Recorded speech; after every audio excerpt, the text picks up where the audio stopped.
Hola, buenas tardes. Soy Santiago Salvador Jimeno, profesor del área de Derecho Administrativo de la Universidad de Vigo, y hoy vengo a presentar la ponencia titulada Las comunidades de montes vecinales en mano común como comunidades energéticas en el ámbito rural, oportunidades y desafíos normativos.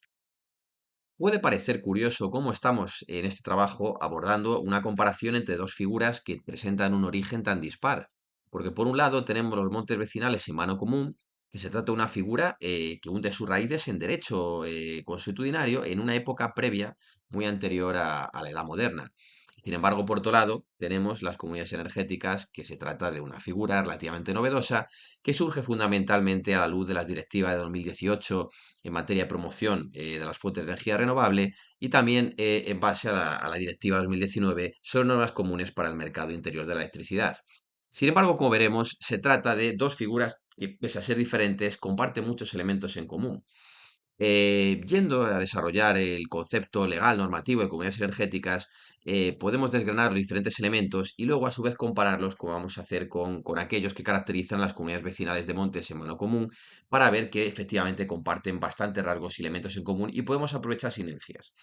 Por un lado, dentro de los integrantes que pueden llegar a constituir una comunidad energética, pueden ser muy variados, desde autoridades locales hasta pequeñas y medianas empresas, pymes locales, hasta personas físicas, dentro de los que podemos incluir los propios vecinos. Por otro lado, el objeto, la actividad que se persigue a través de las comunidades energéticas, pues es muy variada, pero destaca fundamentalmente el autoconsumo colectivo. También se incluyen otros proyectos, almacenamiento, comercialización de energía, etcétera. Pero el autoconsumo colectivo es algo que realmente reviste relevancia, ¿no? Y que se desarrolla bastante por las comunidades energéticas. Y por otro lado, la finalidad que éstas han de perseguir, que va más allá de las ganancias financieras y que se centra fundamentalmente en perseguir beneficios de índole ambiental, económico o social para sus miembros, para los integrantes de esa comunidad o para las zonas locales donde opera. En definitiva, se trata de agrupaciones que promueven proyectos fundamentalmente de energías renovables y basados en ese autoconsumo colectivo. En esa tendencia,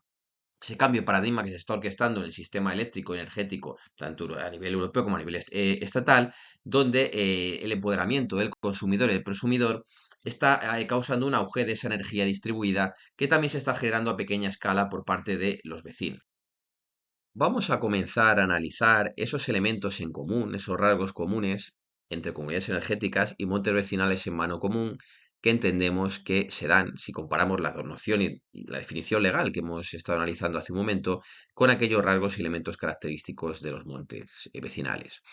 Señalar que se trata de una figura, pues como hemos comentado, tradicional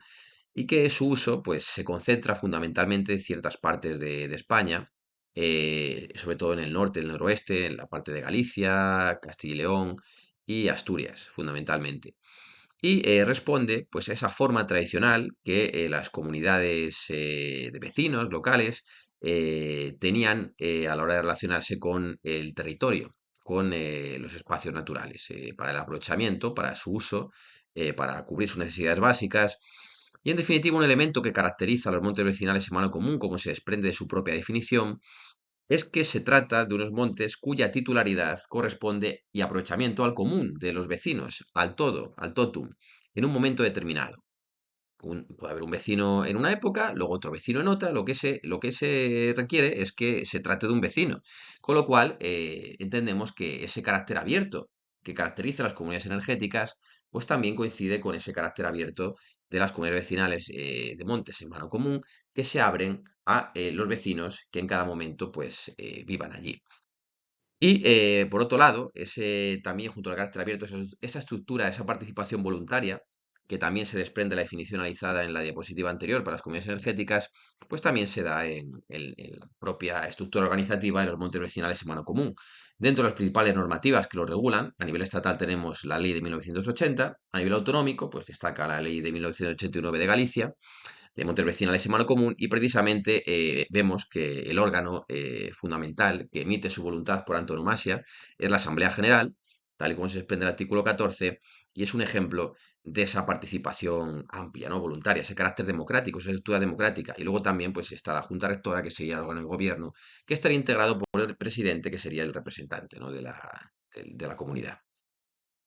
Si recordamos la definición que hemos analizado anteriormente, ese concepto normativo que se derivaba de las directivas y de la Ley del Sector Eléctrico de 2013, de lo que son las comunidades energéticas, en sus dos variantes, tanto comunidades ciudadanas de energía como comunidades de energía renovable, que presentan también numerosos rasgos en común,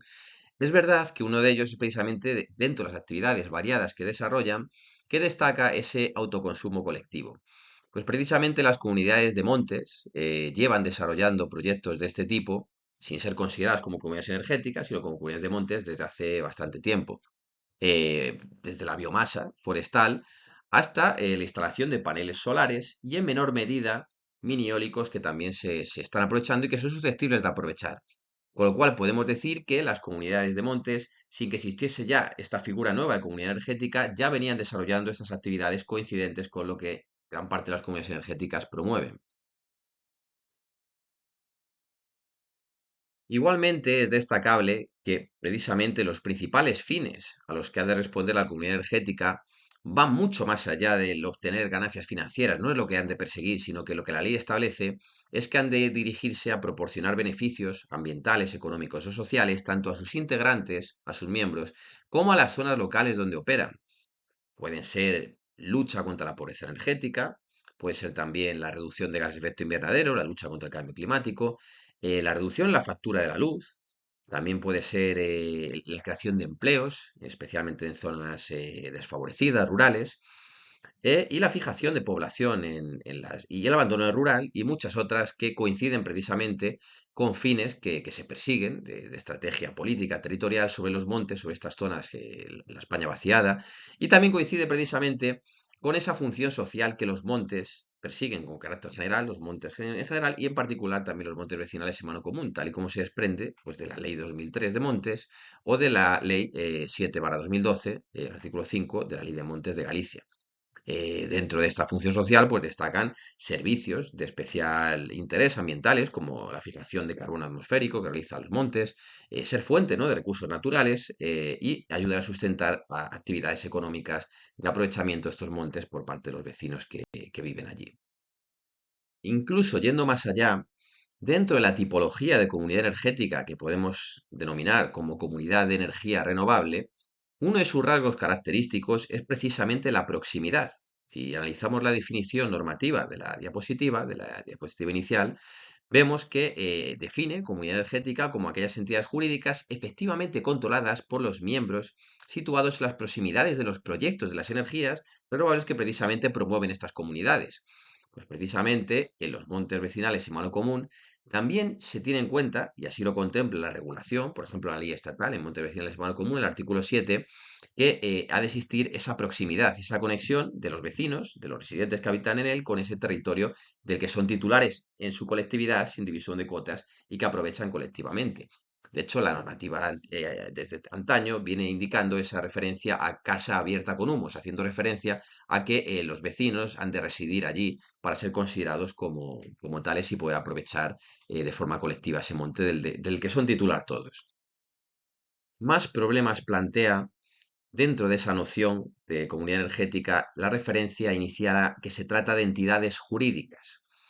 Entidades jurídicas es la expresión que se utiliza tanto en las directivas como en la Ley del Sector Eléctrico de 2013 para definir a las comunidades energéticas en sus dos modalidades, tanto en la de comunidad de energía renovable como la de comunidad ciudadana de energía. Claro, esto de entidades jurídicas, ¿qué hay que entender por entidad jurídica? Personalidad jurídica, capacidad jurídica, es lo mismo. Bueno, aquí se ha suscitado un debate doctrinal y hay diferentes interpretaciones en función de la redacción anterior de la actualmente derogada Ley 52/1968 sobre montes vecinales en mano común. En concreto, su artículo cuarto establecía en su inciso 3, el 4.3, la comunidad tendrá personalidad jurídica para el cumplimiento de sus fines. Y claro, esta referencia a la personalidad jurídica luego se eliminó posteriormente con la vigente ley de montes vecinales y mano común estatal de 1980, la ley 55/1980, que ya no señala en su artículo quinto esto, sino que indica que tendrá plena capacidad jurídica para el cumplimiento de sus fines. Por un lado, la ley derogada anterior señalaba personalidad jurídica, la actual capacidad jurídica, que no es lo mismo. Y igualmente el artículo cuarto de la ley 13/1989 de Montes Vecinales y Común de Galicia, también hace referencia de nuevo a plena capacidad jurídica. Entonces, de ahí que algunas comunidades de montes entiendan que esta referencia actual a capacidad jurídica ha de entenderse comprendida como sinónimo de entidad jurídica y por tanto, pues siguen encontrando esas imbricaciones, esas analogías entre comunidad energética y comunidad de montes. Sin embargo, veremos que esto no ha sido así, no se ha entendido así por un sector mayoritario de la doctrina. Antes veremos que incluso también los jueces y tribunales, al analizar e interpretar las normas, también vienen entendiendo mayoritariamente, si no unánimemente, que los montes vecinales y mano común no tienen personalidad jurídica. Así lo entiende, por ejemplo, la Audiencia Provincial de Lugo, en su sentencia 825/2003, Fundamento Jurídico Cuarto, o la sentencia 1909/2006 del Tribunal Superior de Justicia de Galicia, Fundamento Jurídico 3. Por otro lado, sí que se encuentra alguna sentencia aislada que sí que señala, que entiende que los montes, la comunidad de montes tiene personalidad jurídica, pero repito que es algo aislado y la mayoría de la jurisprudencia y de las sentencias judiciales entienden y vienen entendiendo que no hay que confundir personalidad jurídica con capacidad jurídica. En esta misma línea, un sector amplio de la doctrina de los autores viene defendiendo e interpretando la tesis que no es compatible, si estamos hablando de una comunidad germánica, como lo son las comunidades de montes, no es compatible esa idea de comunidad germánica con la idea de personalidad jurídica, sino que es algo totalmente que choca. ¿Por qué? Porque la comunidad germánica, que es dentro de donde se incardinarían las comunidades de montes, que presentan estas características, se trata de una titularidad plurima del común de los vecinos. Es decir, esa titularidad y aprovechamiento pertenece de forma colectiva, sin que haya una división de cuotas, al común, al conjunto de todos los vecinos considerados en unión, es decir, no individualmente. Sin embargo, una persona jurídica implica una titularidad única, no plurima. Es decir, si existiese realmente personalidad jurídica, que no es el caso, estaríamos ante la creación de un nuevo ente o de un sujeto jurídico que sería único y diferenciado, que sería totalmente distinto a la agrupación del total de los vecinos, de esos integrantes. Es decir, ellos deberían haberle atribuido la personalidad jurídica a un ente nuevo creado, diferente, pero no es el caso en las comunidades de montes ni en las comunidades germánicas. Es verdad que hay ciertos elementos que pueden llevar a confusión, como esa redacción confusa de la versión actualmente derogada de la ley de montes vecinales y mano común, también esa estructura orgánica por la que se organiza y caracteriza los montes vecinales en común puede inducir a error y pensar también que por ello mismo presentan personalidad jurídica, pero como repito, la mayoría de la doctrina viene desmintiendo esta tesis precisamente basándose en esas diferencias claras que existe en lo que es una comunidad germánica, que es donde se incardinaría la comunidad de montes, y lo que sería una persona jurídica. Y estos matices, estas distinciones doctrinales y jurisprudenciales, tratando de distinguir lo que es capacidad jurídica de personalidad jurídica, y si hemos de entender que por entidad jurídica nos estamos refiriendo a personalidad jurídica, que pueden parecer excesivamente teóricas, como vengo avanzando, realmente tienen importantes consecuencias prácticas. De hecho, ha habido varias comunidades de montes que han sido excluidas del programa de ayudas convocadas por el gobierno a la constitución de comunidades energéticas y a la promoción de proyectos por parte de las mismas de energía renovable. Y es precisamente porque dentro del gobierno y de esas ayudas, por ejemplo, convocadas a través de la orden TEZ barra 1446 barra 2021, dentro del programa se implementa, se entendió, si consultamos el artículo 2.1 y 6, dentro de los requisitos de sus beneficiarios que por entidad jurídica, volviendo al concepto legal anterior, hay que entender como personalidad jurídica, es decir, solo podrán ser beneficiarios de esas ayudas aquellas personas jurídicas que puedan ejercer derechos y estar sujetas a obligaciones en nombre propio. Y por ello entendió que comunidades de vecinos, comunidades de propietarios y comunidades vecinales de montes vecinales en mano común no ostentan esa personalidad jurídica propia y diferenciada, no tienen personalidad jurídica y por tanto los excluyó de la posibilidad de obtener estas ayudas para constituir comunidades energéticas y promover proyectos en el marco de las mismas.